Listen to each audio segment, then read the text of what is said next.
Hi everyone, I'm Robin and these are my reflections. Today I'm here to wrap up my Marseille for May.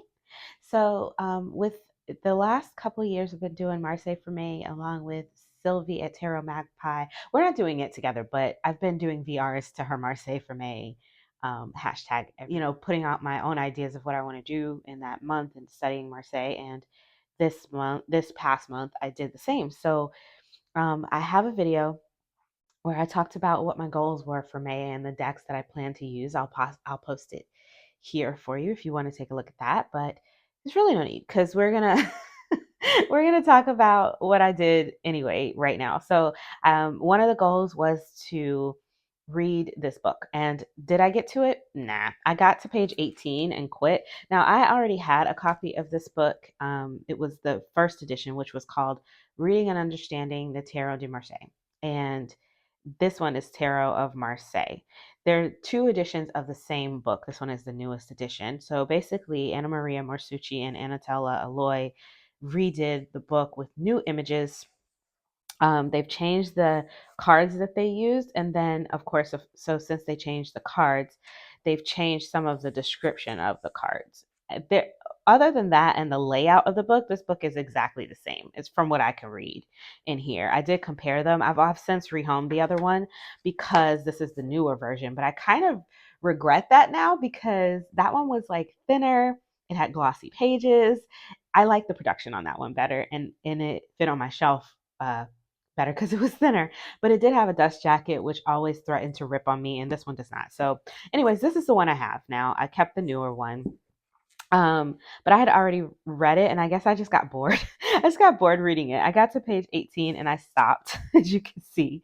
And then I was using this book, but I did use this book all month long as a guidebook, basically, to just sort of read about the cards. And when I pull cards and just think about the symbolism in the cards, the way the cards are laid out, and just read this sort of stuff, that for every card I pulled. I didn't do it for every single card, but I tried to do it for most of them because I am studying Marseille. And so I wanted to make sure that I was studying Marseille, and so that's kind of how I did it.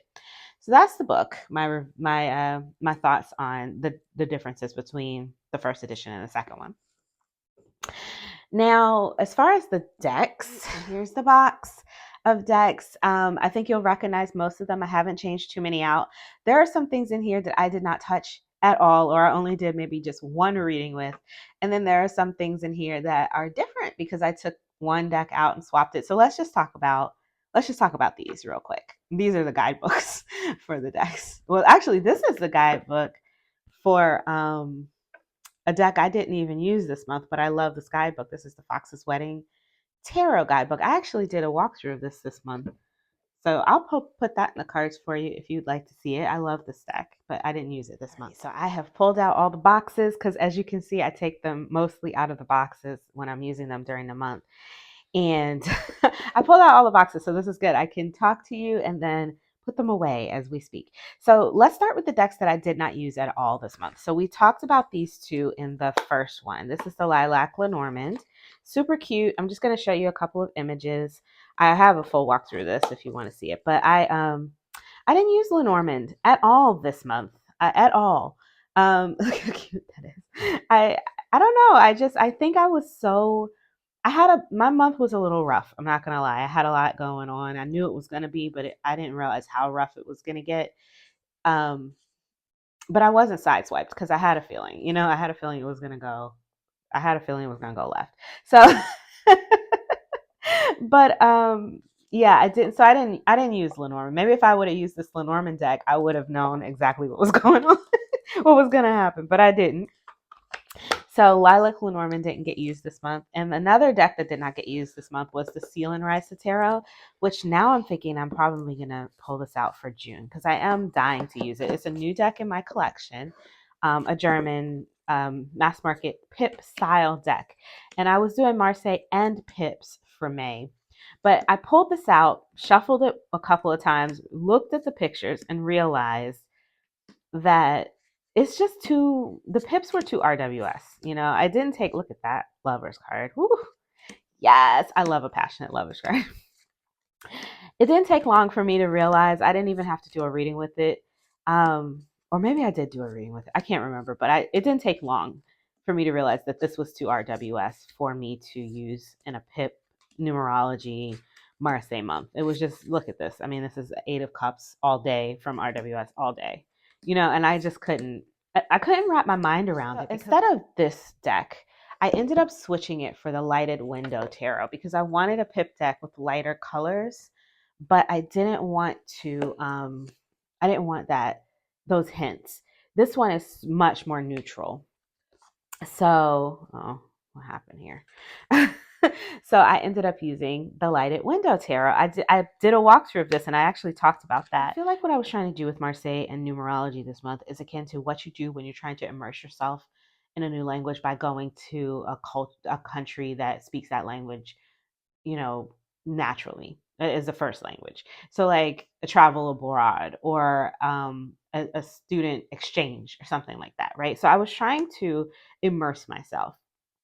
Using that other deck was messing with that because I'm trying to get past right now with my Marseille. I'm still in the sort of, okay, so I'm going to keep going with this new language correlation because it seems to be working in my mind. Hopefully it makes sense to you guys. But you know how when you're learning a new language, some of the first steps are, code switching and all of that. But then you go into a place where you know enough vocabulary to be able to use the language, but you're still translating everything in your mind. And that's kind of where I am with Marseille. I'm still translating everything in my mind. So I look at the card and my first instinct is to speak in RWS, for instance. And then I need to translate that to numerology. And then I need to translate it there further into Marseille style open reading. And then so I need to do a lot of translating in my head. And what I'm trying to do is move past that translation more into being fluent. And so that the other deck was messing with that for me. It was just, I needed something more neutral that was going to allow me to not see those RWS meanings because my mind was already trying to do it anyway. I didn't need anything kind of like enabling that, if that makes sense. So I swapped to this one. I love this one. It's a beautiful deck and it goes with a lot of things. It's very neutral. I wasn't sure what I was going to think about it until I used it, and then I realized that it reads really well. It reads fine, like a PIP deck, a neutral PIP deck, which is exactly what I was looking for. So, and it goes with a lot of stuff. The pictures are really beautiful, and they go with a lot of. So I swapped out Seal and Riser for the Lighted Window Tarot, and I actually use this deck quite a bit this month. Now, another deck that I did not use much at all was the Pip Speak. I think I used this deck one time. I don't seem to like this deck. I don't know why. It's very cute. It's very cute. The box is cute. The production is fantastic. I don't know what it is about it, but I never want to reach for it. This should be right up my alley, but for some reason, I don't want it. Like I reach for everything else but this, and it fits my hand perfectly. It shuffles like a dream because it's like this plasticky linen. I know it's not gonna get messed up. I can use it as a workhorse if I wanted to. I should be able to use. It's got this pretty gilding on foiling, but I'd never reached for it. And when I first got it, I didn't reach for it. I think I used it in like 2 readings and put it away. And I thought maybe because it was like, I think it was like winter. So I thought, oh, summer will be better. And now it's spring and I'm still not reaching for it. So I don't know what the future of this deck will be, but yeah, I didn't use it very much this month. I'm sad because I really love the colors and like looking at it here, I like it. But when I'm using it, for some reason, I'm not connecting with it. And I don't know why that is. I have to look deeper. I think. Box is super cute though. This is the Pip Speak Tarot. Another one that I didn't use much at all this month. Oop, we're moving things. Hang on. Another one that I didn't use this month was the Squid Cake Marseille. I think I used this one time to clarify something in a reading, and that was it. I don't know why, because I like this deck. I know I like this deck because I used it a lot last year. I was planning to maybe write in the borders of this. I saw Julie at Peekaboo Rose. I was watching a couple of her videos and I've seen that she has a deck. I forget which one it is, but she has a Marseille deck that she has notes written in the borders. And I wanted to do that with this one because the borders are thick, they're white. I can write on them easily and then cut them off later if I want to, you know. Um, so I think that was the plan with this, but I didn't get to it. I never did it. So because of what I need to do is sit down and decide what I want to write in these borders, like what meanings I want to be printed on these cards forever or until I cut them off, which I probably never will do because I don't really trim decks, you know. So I think I just didn't get around to that this month, and maybe that's why I didn't use it. But I do love this deck. I think it's cute, and it's not going anywhere. Um, and I've used it plenty. So that's the Squid Cake Marseille. Last deck that I didn't really use much this month was the Aurora Tarot. I think I just wasn't feeling these dark colors, to be honest. I think this is beautiful. I don't. This is the blue version. I think that the gold version is still available, but this one is currently sold out. I don't know if they'll reprint it, but I do think that this is gorgeous. And I think that like January, February, this is going to be right up my alley. But right now, the colors, the black background, I think is why I'm not. Although this does match my background now, maybe I should keep this out for June and see if it has a moment. But I think I only used this like 2 or 3 times when I was using a different deck with it. I'll show you the deck. So this one is the Oracle of the Mythic Heroes. I did a couple of pulls with this month, and this deck was basically the only thing in my box that I felt might aesthetically please me with this deck. I did really well at sticking to what was in the box. The only deck I swapped out was the Ceiling Riser for the Lighted Window, and that's it. Everything else was in the box from the beginning of the month.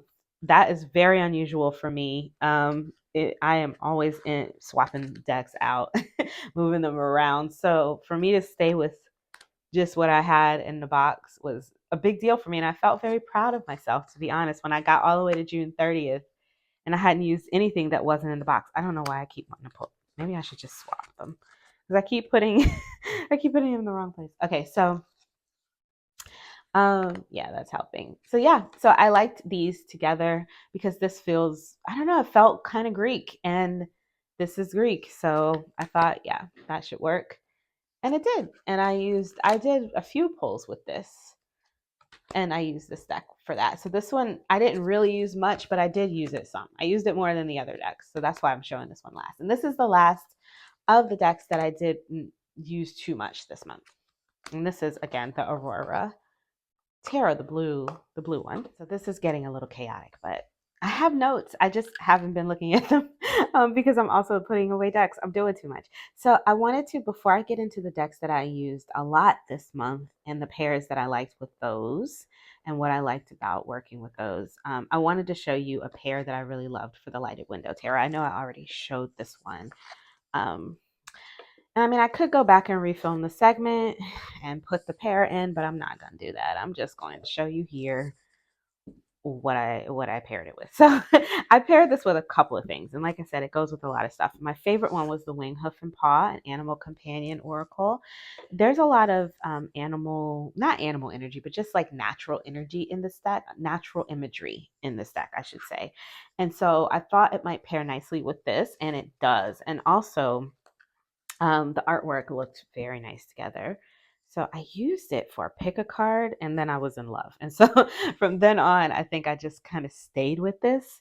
So this is Balance with the Hermit and the Page of Wands. So there's a tenderness and a softness to this pairing that I just adored. So we have the Two of Cups with self-worth and the Three of Wands. It feels quiet. Even with these wands cards, they still feel quiet. You know, they feel soft. Seven of Wands with the Eight of Wands and playfulness. I really enjoyed this. I thought the colors looked nice together. The artwork looked nice. It did bring a soft, like I said, a softness to the readings. And I enjoyed working with this. And this, because there's not a lot of imagery in there, there's not a lot to really kind of mess with my head. It was really easy to use this while I was still reading guidebooks and working with numerology and doing all the things that I was doing using the Pip decks and the Marseille decks. So yeah, because I was deep into guidebooks this month. The guidebook for this one, the guidebook for I didn't not so much the guidebook for this one, but the Marseille book, and then also I have another book on numerology that I was using. I'll show it to you now. Let me just show it to you. Look how beautiful. Even this bee, I didn't even take the bee card out because why? Oh, something's buzzing. Let me get the book. So the book that I was using to help me with numerology is the Tarot by Numbers. Now, the other book, Tarot of Marseille, also has some indication of numerology in the beginning, um, which I did, look at. There's a chapter called Numbers, Mysterious Numbers, or something like that. I forget the name of the chapter, but it's in here. And yeah, here it is, and it talks about numbers. And I did look at that again this month. I looked at it last year as well, but I looked at it again this year. See if I can get it in the frame. You can take a picture and see kind of how it reads. But I also pull this one out because I just like the way this one is laid out, where it talks about all of the numbers together. Now, this one is using RWS, so it's a little bit different, but I don't know. I mean, I've had this book for a couple of years now, and I'm used to referring to it, and I like the way she talks about numbers. She puts all the ones together, all the twos, threes, and she goes through the same thing with the minors. Here's all the fours, and she also gives you like examples of, or I'm sorry, here's the aces. She also gives you examples of like a suit, like a spread, and how she would read it with the numerology. So she talks about like what the energy of two is, and then as it moves through suits, how it changes. And then she'll give a spread. So I like this book. It's not a Marseille book, so I didn't mention it, but it is something that I use this month. Let's start with the ones that I used a lot. So this is the Minchiati Tarot or Minchiati Tarot. I I think this is adorable. I think this is adorable, and I and I used it quite a bit. It does have keywords on it. The keywords are fine; they work just fine. They didn't bother me. I thought they were going to be a little too RWS, but they were fine. I didn't have any problems with them, and to be honest, they're only on the minors, and I didn't really pay them too much attention anyway. So I'm making some space here because I wanted to show you a pairing that I really loved with it. But I also just let me show you a couple of the cards. The cards are cute. The artwork is adorable to me, and I enjoyed it. And it does have some. This one says succeeding upright and then failing um, reversed, and it does have these keywords on them. They worked for me. I don't know. I didn't find them to get in the way. I was worried they were going to be too RWS or something, but I didn't find that. They didn't bother me, and like I said, they work right into the artwork. So yeah, it didn't. I can ignore them if I wanted to. It wasn't. They're not. It's only one word. So I enjoyed this. What I did realize is that some of the images, especially for the majors, have a lot of interesting changes from the regular Marseille that I'm wondering what they are. So I kind of wish there was like a website or something I could go to kind of help me with this this particular deck's major arcana depictions. I don't necessarily want to like a whole book. I don't want to go do a deep dive into Minchianti, but I just I'm curious about like some things I can suss out. Like I can kind of make my own ideas of why there's snakes around his waist and things like that. But there was one, was it the hermit? He had like a donkey. He was infirmed. I was like, what is going on with this hermit? Like, there's some that are just, let me see if I can find it. But yeah, I don't know why there's this. I guess, is this even a donkey? It's like some kind of deer, has horns. But anyways, I'm curious why he's infirmed. What's going on? Like I understand the hourglass. I like the element of time in the hermit card, but I'm curious. And I was gonna mention this in my hermit video to see if anybody else knew. But if anybody here knows where I can find information for, I don't want to buy a book or anything, but if you know of like a blog or something that speaks about the or a video that speaks about the symbolic language of this deck, specifically this Minchianti deck, I'd love to watch it or hear. Love the backs on these. Love the way it matched up with the Self Sorcery Oracle. So let me show you that really quick. Self Sorcery Oracle. This is a deck that came in for a review, and I tried them together. I don't know what the hell made me try these together, but I love them together, and I continue to use them together. So I wanted to show them here. I think it's the thick lines and the off, like this deck kind of is a little bit offbeat, right? Like it's a little offbeat, and so is this one. So even though one is very, um, I don't know, this deck is very, it's not, I wouldn't call it classical. It's classical imagery drawn in a modern way. So it kind of falls somewhere in between, right? But this one is very modern, obviously. It's not, I don't know if I would call it classical. It reminds me of the 80s, to be honest. Is 80s now classic? I'm not sure. But like, I don't know. But I'm old. But is a fabulous pairing. Something about the look of it I really enjoyed. The bold lines, the offbeat, quirky characters. So yeah, enjoyed this a lot this month. That's a pairing I loved. I did leave the extra cards in the box. I never took them back out. There's the zodiac cards as well as the elemental cards, and then there's like a few virtues or something in here, or I don't know. I thought there was some charity, prudence. I left those in the box. I can't be bothered to try to work with that. I just didn't get it. I was like, I don't know how to use these.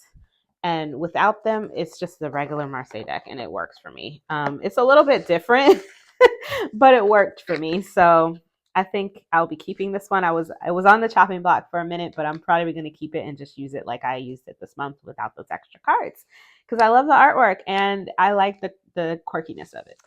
Another deck that I used quite a bit this month was the Metanoia Marseille. Here are the gorgeous backs, match the box. This deck is wonderful. It's a little bit, it's pretty. It's pretty. The cardstock feels nice. I just like how the people look, to be honest. A lot of the people in my decks didn't really have any kind of diversity or feel different. Like there's age diversity and I don't know, they feel real, like real people. There's skin tone diversity. I like this deck. There were some things that I didn't like about it as I was using it, but it reads so well um, that I used it quite a bit, and it shuffles nicely as well. I don't like the swords or the wands in this deck, and I think it's because I'll just show you. The thing is because they feel too digital to me. Like it's all digital. Like all of this has been rendered digitally, and that's obvious. But these feel just like shapes on a card unfinished, where these feel filled in. And I don't love this. Like every time I see one of these, it bugs me. It bugs me. It doesn't bug me enough not to use the deck, obviously, because I used it a lot.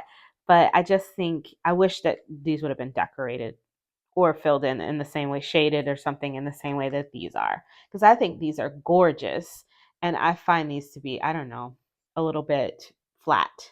So yeah, so that's the thing I don't like about this deck. But other than that, I really loved it and I used it quite a bit. So let me show you one of the pairings that I loved with it. So I did an inner child couple of weeks. Like I fell down a whole inner child rabbit hole this month, if I'm being honest. And I really love this with my inner child readings. And I think that's why I used it so much because I was doing all these inner child readings, and this does feel it's soft enough to be used in inner child deck, and it does feel a little cartoony because it's so digital. Let me zoom you in. So I put it with, did I say what this was? This is the Inner Child Healing Oracle by Britta Bauman. I do have a walkthrough of this if you'd like to see it.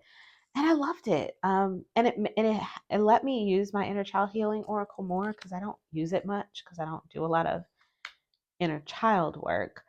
But for the most part, I was using this one, which I loved how these paired up. And I was using the one I just showed you, Wing, Hoof, and Paw.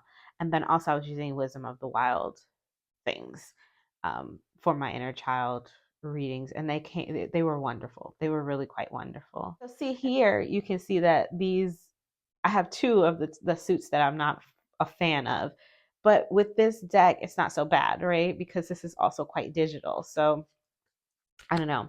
But the reason I was down that inner child, look how beautiful that is. That inner child journey was because of a poll that I did with the Oracle of Mythical Heroes. It basically told me to take an inner child walk. And so I did, you know.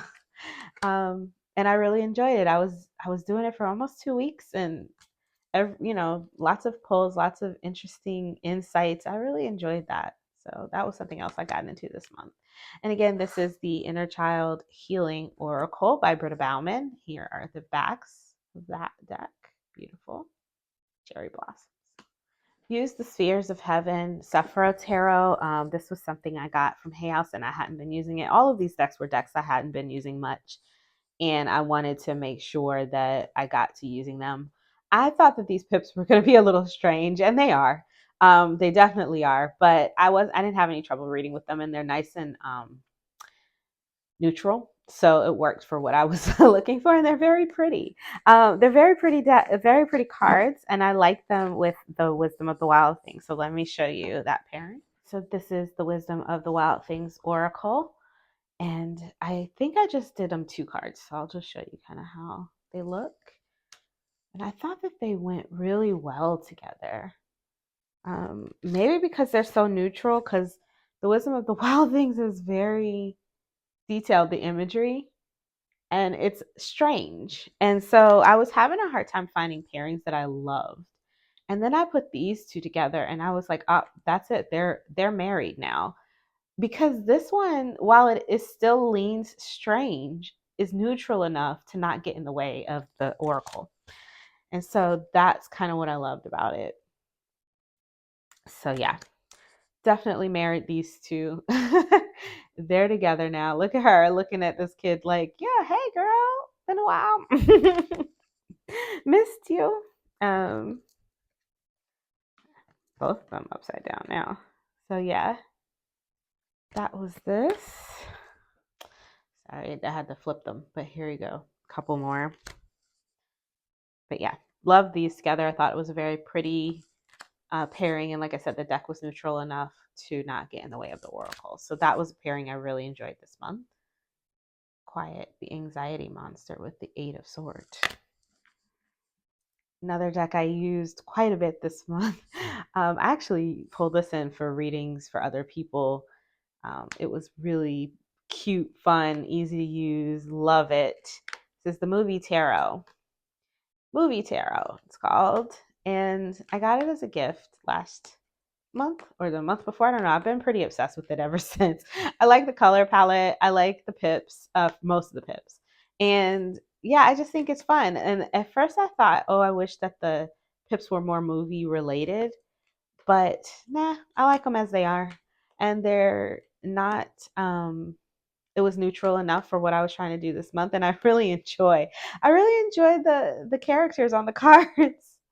So I had a good time with this one. I did want to mention, I did want to mention in the guidebook, if anybody's looking for who these people are in the pips, I mean not sorry, in the aces as well as the court cards, there are people, and they're not like in the guidebook, the they're just listed like this, but you can find who they all are um, on these pages here. So it does, if you have to kind of look way down here and it'll say who everybody is. So it says starring Rachel McAdams in The Notebook. So this would be Rachel, you know, and then it says Bruce Lee in Enter the Dragon, Brad Pitt in Fight Club, and Michael Douglas in Wall Street. And that's for the aces.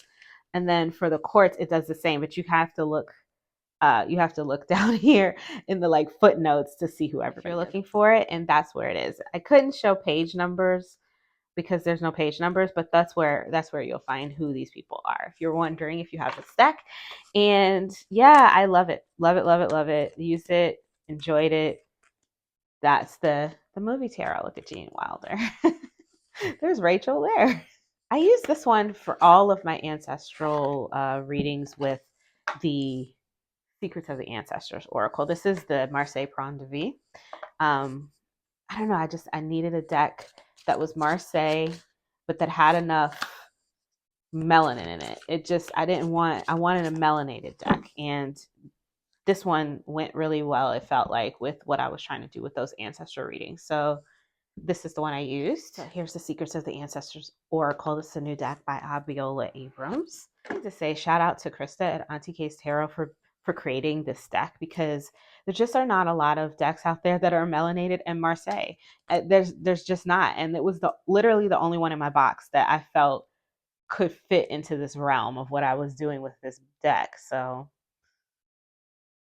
I was very excited to have it, because it's not I think there's only like one non-melanated person in the whole deck. So it really works for what I was doing. And so I was like, yes, I'm so happy to have this deck. I'm so glad I backed this one on Kickstarter. So this is the House of God. So that would be the Tower with the Five of Wands and the High Priestess, intuition and knowingness. Yeah, I thought these went really nicely together. Even though the art style is different, it worked for me. It worked. Or maybe just because I wanted it to work. I like the vibe, the lightness of it, like the light energy, the high vibe energy that was coming off of this pair. So I kept this together for the whole month. So anytime I pulled this deck out and I wanted a tarot deck to go with it, I pulled Marseille Prendre de Vie. And yeah, it did not let me down. It never let me down. So that's the Marseille Prendre de Vie. Love it. And love this pairing. Another thing that I really loved about the Marseille Prendre de Vie is that it stays very close to the Marseille as far as its embellishments go, and like the way the people are facing, and things like that. So it was helpful because I was spending the month studying Marseille, to use a deck that stays close to what the book describes as what the imagery should look like, right? Or what should be in the imagery. So if it says one wand is intersecting two crossed wands and there's flowers on either side that create balance, and it's on here, it's on the card, even though it's a modernized version of it, it's there. So I liked using this one because of that. It was helpful when I was using that book to describe, and they were describing the pictures. I could see what it was describing in these cards. So that's one thing I loved about this deck as well. So again, this is the Marseille Prendre de Vie. The links, I have a walkthrough of this deck if you want to see more, and you can find the link to where to purchase it there. I'm not going to put links here because it's going to be too many links, but if you look back at my other video, the first one I did this month, which I put in the cards for you, as well as any of the walkthroughs of these, you'll find the links if you're having trouble finding where to buy them. Another one that was really helpful for me, as far as like being very close to the way that the Marseille is supposed to look and having the embellishments, was this one. Now this one is a little bit changed, but it's not a lot changed. Like for instance, I pulled this card one time and the book said, a hand reaches through a portal, that is shaped like, I forget what she said it was shaped like, but it looks like exactly how she described it. Even though it's done in a different color and it's got it's very modernized and it's cute, it looks exactly how the book described the Ace of Wands should look, the cut off branches and stuff like that. So this was just like the Marseille. So just like the Marseille Prendre de Vie, this one also offers me some melanin, some melanated characters, as well as has the embellishments and the look of the Marseille that I needed to be able to study using that book. So I use this one quite a bit as well. I love this deck, and the pairing that I always love with it, I'll just show it to you, with the El Camino Oracle. I use them together quite a bit. Let me just show you real quick. I need to put El Camino back in its box. You can see it's out of its box because I've been using it, but I don't even have the box around me to even show it to you, but this is what these look like together, and they're fantastic. Fun, vibrant, and they will tell you exactly what you need to hear. This deck is like a sassy aunt telling you the truth. And everything you need to hear, like a sassy ancestor. And this can come along for the ride. So I like these two together, and I use them together quite a bit. That is the El Camino Oracle here with the Estrella Tarot, which you can buy on Etsy. I have the first edition of the Estrella Tarot. This, the second edition of this deck comes in a heart box with linen cards, so upgrades. Last, but certainly not least, the Tarot de Marseille Paris. This came in for review. I'm obsessed. I'm still obsessed. May has come and gone, and I'm still obsessed with this. I doubt it's going away anytime soon. I have a couple of anima, and this is an Anima Antiqua Los Scarabeo production. It came into the Marseille for May late in the game, but I kind of got obsessed with it, and I've been using it a lot. And I'm still using it, even though I'm not doing Marseille for May anymore, because I just like this deck. I think it's beautiful. It's probably my favorite of all of my Anima Antiqua decks. Maybe because it's the newest one, or maybe because it's the prettiest one. The cardstock is lovely. It feels kind of rubbery and bouncy. They say it's not coated, but I don't know if that's true. I do feel like these might be a little bit coated, but I like the coloring. I like the coloring of this. And I did a walkthrough, so if you want to see more of it, you can. And I'm going to show you a pairing that I really enjoyed with it right now. So I did a walkthrough of this one, and I was trying to find pairings. This is the Totem Guardians Oracle deck by Tanya Bond. It's a mass market deck. I didn't show this on the walkthrough because I didn't think of it, but then later I did, and I really liked it. So I was like, maybe we'll show it now. So I really enjoyed this pairing. Matter of fact, this is the actual card that I pulled for the Instagram post. It wasn't the first one I pulled, but this is the one I pulled for the Instagram post. And I was just like, that looks so great. It's very Instagrammable. Like, just aesthetically, they go together nicely. And, you know, I don't know, her clothes and stuff feel like she's in the same time period as these cards. So that one worked. But in general, I like these together, even though not all of them are that perfect of a pair. I enjoyed these together, and I used them together for a little while before I finally tried to use it with a different deck. But I like this one, so I don't know if they're married, but I'm probably going to continue to use these together while I have this out. Since it's out, I pulled it out to do my inner child work. Never used it for the inner child work, but did end up using it once I got this one, and use it just for regular readings, just everyday pulls, you know. Yeah, so that's the Totem Guardians with the Tarot de Marseille Paris, which I'm kind of obsessed with at the moment. So just to wrap things up, my plan worked. I tried to put decks in the box that hadn't been using, just to get them used, and that worked. I used them. I stayed what was in the box, and I used those decks. I didn't pull anything else in except for this, which was new, and then I swapped out that one pip deck. So it worked for me. I felt really good about that. I stayed with it all the way through to the end of the month, which last year I did not do that. I think I quit like maybe 3 weeks in or 2 weeks in or something like that. So I felt good about my Marseille study this month. I used the books. It did slow me down. I will say that it did slow me down because it required me to actually read from books a lot of the times. It's not something I can put the cards down and read them, but I wanted to use the book to make sure that I was staying honest, that I was staying within the Marseille tradition as far as my definitions were going. And so that slowed me down, which means I did less readings this month, which is okay. I think that's fine because I'm learning, you know. So there was that. Another thing that I did that I found to be really fun as far as practicing Marseille was I joined Chris's live at Elemental. His channel is Elemental Cartomancy, and I'll put it in the description box below. I really enjoy going to his lives when I can catch them. But even if you just watch him back, he does a spread. He has a live he calls Sip and Sling, I believe is. I'll put it in the description box below.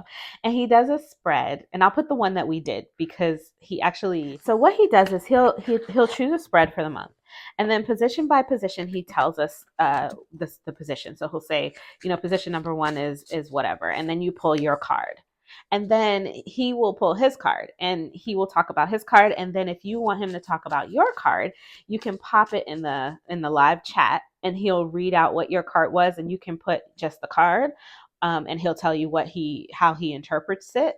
Or you can put the card and your interpretation and he'll, talk about that. I think that it's a great way to engage with him and the other people in the chat, because everybody is there and can be like, yeah, I get that, or yeah, I totally love that, or I would see it this way. You could also think about it this way. And since I was studying Marseille, I used the Marseille deck. I actually started out with the Marseille Metanoia Marseille, and then I pulled this one, and I swapped them, and I started to notice some differences in the cards, because I was like, okay, well, this one actually has the page with no fish, and this one has a page with a fish. But Chris was nice enough to pull out the Marseille cards and put them on the screen so that we could all look at them, because I wasn't the only one studying Marseille, that someone else was doing it as well. And he was like, well, when I'm reading Marseille, because they look different, I'm seeing it this way, or I'm seeing this way. And one of the cards that he talks about that really stuck with me and that I wrote down, and probably I'm going to continue to see in my mind every time I see it, was the Eight of Swords. The way that he spoke about it was that because you have these swords crossing each other and leaving this open space in the middle, he thinks of it like making space for new ideas to come through, or holding a container that can hold some ideas as well. So, and I thought, oh, what a lovely way to see this card. So it really gave me an idea to start to look at the way and I know that that's something that we're meant to be doing all the time, right? Looking at the geometry on the card and things like that. And it's not something that always comes to mind for me. And I was struggling with getting the words out for what I was trying to say. And he really helped me with that. So I was like really excited to be able to interact in real time with him.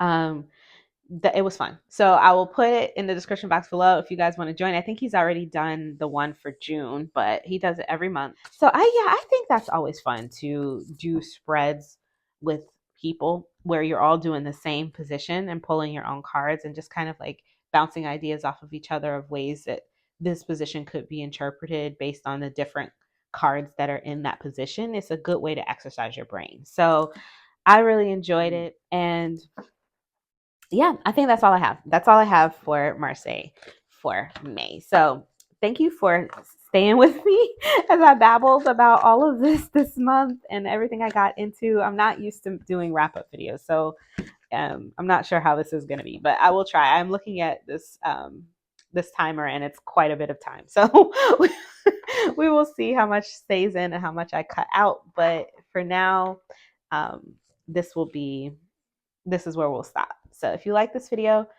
please give it a thumbs up. If you want to see more from me, you can subscribe. I release videos every few days regarding tarot and oracle. All of those links that I told you about for elemental cartomancy, for the videos that I already have walkthroughs of, and the first video in this like little Marseille for May series will all be in the cards or down below. I'm not going to put links because it's going to be too many links, but if you check out the first video from the series, the links for all these decks should be there, and then any walkthroughs that I have of them will have the links as well. So until I see you guys next time, stay safe and be blessed. Bye bye.